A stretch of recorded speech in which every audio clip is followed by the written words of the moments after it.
వచ్చే నువ్వు నా నాడు లావు ఉన్నావే కాబట్టి ఇంత సన్నమైనావు ఏం చిట్కా పడతావు నాకు చెప్పురా. ఆ చిట్కా నేను చెప్తాను పడతావు రెడీ. ఏ పాటించకేముందిరా పెద్ద గడ్డి కోసినా శనక్కటి మిషన్ కోయినా అన్ని పనులు చేసినారా. నేను తక్కువ చేసిన బరగడు పొట్టు సొప్పు అన్ని తెచ్చిన నేను కూడా.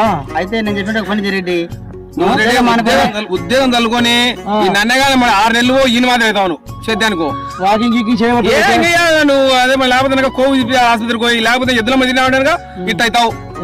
పొద్దున్న మా పడదా వాడు తిప్పాడు నీ కాళ్ళు వెనుక మరవంగా నువ్వు ఎక్కడ పోతావు నువ్వు నిమ్మలంగా ముడుచుకో మన కూడా ఇంటికి పోతానే ఎమ్మడి తగ్గిపోతావు. రోజు ఇంత తగ్గిపోతావు, రోజు అర్ధ కేజీ నెలగా తగ్గిపోతావు. నువ్వు సేద్యానికి పోతావు మా పడదా వన్ మాదిరి పో.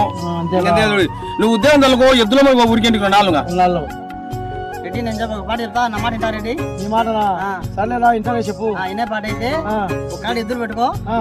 దీని సంవత్సరానికి వచ్చేసి 3 లక్షల డబ్బు వస్తుంది. నీ బాడీ ఇప్పుడు 90 కేళ్ళ 100 కేళ్ళవా 60 కేళ్ళకి వస్తావు రెడ్డి. రోజు 3 కేళ్ళు తాగుతావు, 5 లీటర్ల నీళ్లు తాగుతావు, బాడీ స్లిమ్ గా తయారవుతావు, బాగా బాగా చేస్తావు, స్లిమ్ గా తయారవుతావు, బాగా ఇప్పుడు కూడా బ్రహ్మాండంగా ఉంటుంది రెడ్డి. నా మాట పొద్దున్న లేచి 5 గంటల నుంచి ఉడకాదిన అవసరంలే. 5కు లేయి 6కు ఎద్దులు పట్టుకోవచ్చుకో. స్టెన్ పన్న ఇషన్ వచ్చేసి 100 మీటర్లు ఉంది. ఒక్కొక్క సార్కి వచ్చేసి అట 50-40 రూపాయలు ఉన్నాయి. 40 అంటే ఓ ఎమ్మ రెడ్డి ఇట్టి అయిపోయి 60 పోయి 60 చెల్లికి వస్తావు. బాడీ బాగా పెట్టుకుంటుంది, బాగా నా మాదిరి స్లిమ్ గా డ్యూటీకి వచ్చాక నీకు నెలకి 20,000 తాడు, 10 రోజులకి రోజు 2,000 నా మాదిరి స్లిమ్ గా తయారవుతావు. నిన్ను 10 ఒక్కరు యూజ్ చేస్తారండి. ఇంకా